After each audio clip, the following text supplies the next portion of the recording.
Hello, good morning viewers. One of the applications of integral calculus is finding the area under the curve. So I want to seize this opportunity to derive the formula for finding the area of a cycle, which is phi r squared, where pi is constant and r is the radius of the cycle. I have a cycle here which I have partitioned into 4 quadrants, the first, second, third, and the fourth quadrant. So I want to use integral calculus to find the area of the first quadrant. Whatever I got after this lesson, I'm going to multiply it by 4 because we have 4 quadrants to obtain the area of a cycle. So I want to use this first quadrant. This is a cycle from origin 0, and any line from the origin to any part of the cycle is called radius. So this is also a radius, r. So we have now formed a right angle triangle. So I want to now form 2 equations from this right angle triangle. The first equation I want to form is x equals r cos theta. Because cos theta is equal to adjacent divided by hypotenuse. If you make x the subject, you are going to form this equation. Secondly, I want to take the derivative of x with respect to theta because I am going to make use of it. Dx d theta will be equal to, remember r is constant, if you take the derivative of cos theta, you're going to obtain minus sine theta. So we have minus r sine theta. But if you multiply both sides by d theta, you're going to get rid of this d theta. Okay, this is the first equation. We are going to apply Pythagoras theorem in order to obtain the second equation. You know that adjacent squared plus opposite squared is equal to the hypotenuse squared. Therefore, x squared plus y squared is equal to r squared, which is the hypotenuse. So now I want to make y the subject of this equation. Remember, if you take x to the right hand side, it is going to become negative. So we have y squared equals r squared minus x squared. Now to obtain only y, you are going to take the square root of both sides, which is going to eliminate this power. So this is the value of y. I'm not going to use plus or minus because all what we are dealing with is in the first quadrant. And theta, you remember, everything is positive from the first quadrant. So what we are going to do, we are going to take the definite integral of this function from 0 to r under this boundary because we want to find this area from this origin, this particular point, which is r. So area, which is definitely going to be the area of this region. So the area is going to be the integral from 0 to r of this function y, which is the square root of r squared minus x squared with respect to x. From here we have seen that x equal to r cos theta. We can substitute it here. Now our area becomes integral of the square root of r squared minus our x is r cos theta. Because this one is in squared, this one will become r squared cos squared theta. But dx, we have it here as minus r sine theta d theta. But I can bring my minus before the integral, then r sine theta d theta.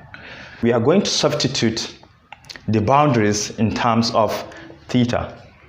So when x equal to 0, we are going to plug it here in order to obtain the original boundary in terms of theta. When x is equal to 0, we don't have to even substitute it here because we have our graph. This is where we mean when x is equal to 0, we are talking about this plane, y plane.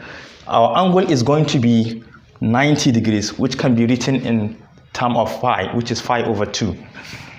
So this is phi over 2. Then when x is equal to r, when x is equal to r, this is r, it is on the x plane, therefore the angle there is going to be 0.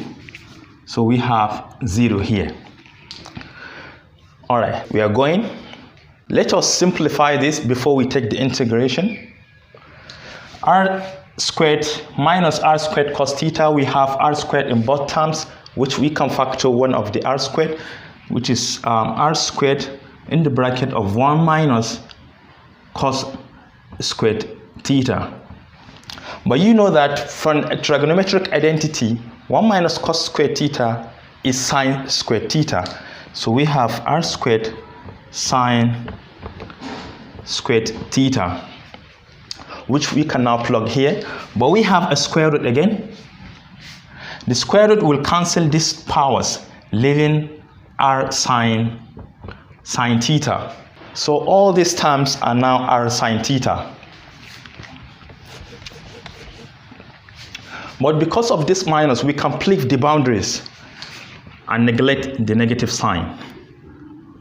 Pi over 2 to 0 of r sine theta times this r sine theta d theta. R sine theta times r sine theta is r squared sine squared theta. So we have equal to, okay, let me factor r squared outside because it is a constant. Inside we have sine squared theta d theta. So this is what we are going to integrate, sine squared theta.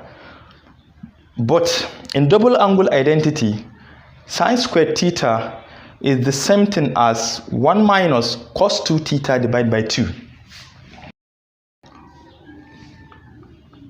From here we have r squared, the integral from 5 over 2 to 0 of, I can even factorize 2 outside. So inside we will have only 1 minus cos 2 theta d theta. Now we are free to integrate this function. R squared over 2. If you integrate 1 with respect to theta, you're going to obtain theta. Minus, if you integrate cos 2 theta, you're going to obtain sine 2 theta divided by 2. Boundaries from pi over 2 to 0. So now we have finished integration. What we are going to do is to substitute theta with our upper and the lower boundaries.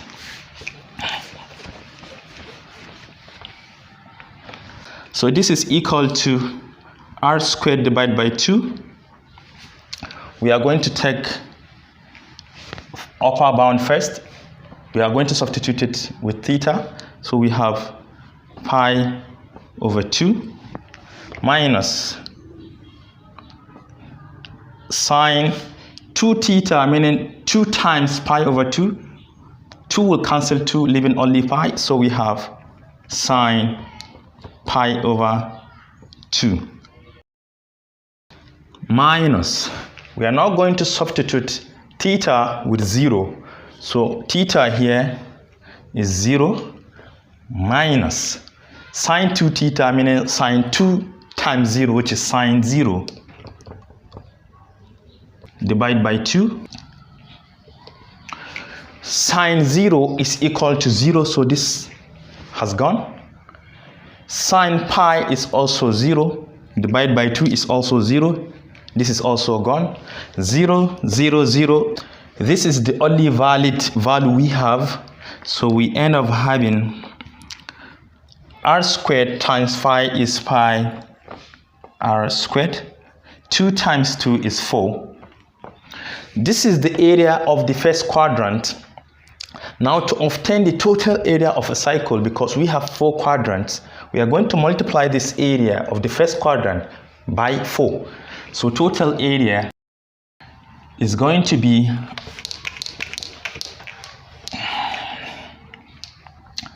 pi r squared over 4 times 4. And this 4 will cancel this 4. Hence, the total area is equal to pi r squared. So this is the area of a cycle. You have seen that we have applied 3 branches of mathematics just to derive this formula. We have used geometry, trigonometry, and calculus all together just to derive this formula. So thank you for watching. Do share to your learning colleagues, and don't forget to subscribe to my channel. Press the bell icon so that you will be notified whenever I upload new content.